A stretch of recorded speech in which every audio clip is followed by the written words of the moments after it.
For years, the center of Salt Lake was Main and First South.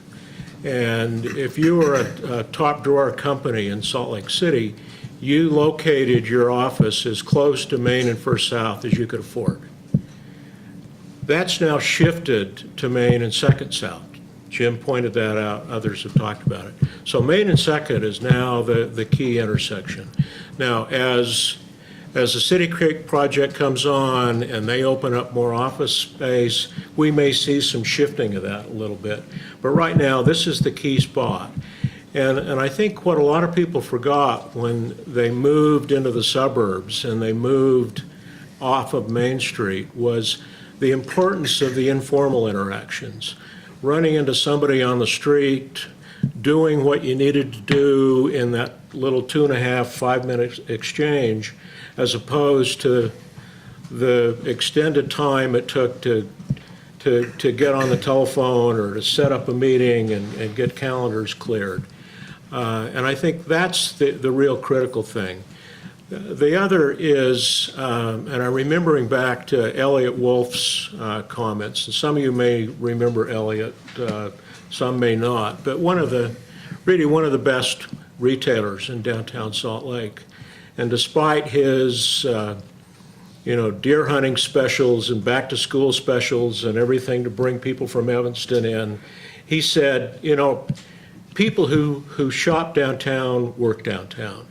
And the more jobs we can get downtown, the better the shopping is going to be.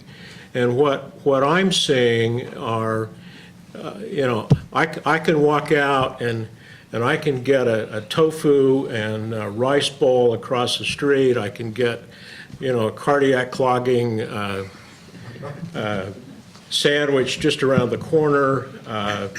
I'm astounded at the lines to get into Siegfried's Delicatessen.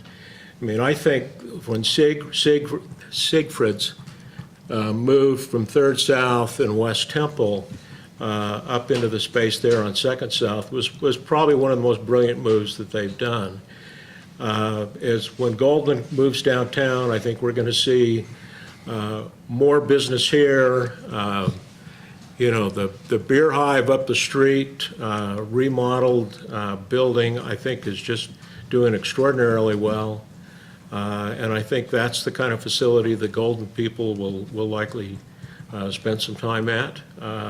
So I think the more jobs you get downtown, the more activity there's going to be, and I think more and more people, even domestic companies, are going to be moving back downtown because of the, business is networking, and it's the informal interactions. Despite all the social networking, despite emails, it's the associations you get either in a Rotary Club or on the Chamber of Commerce or on the street that make it happen.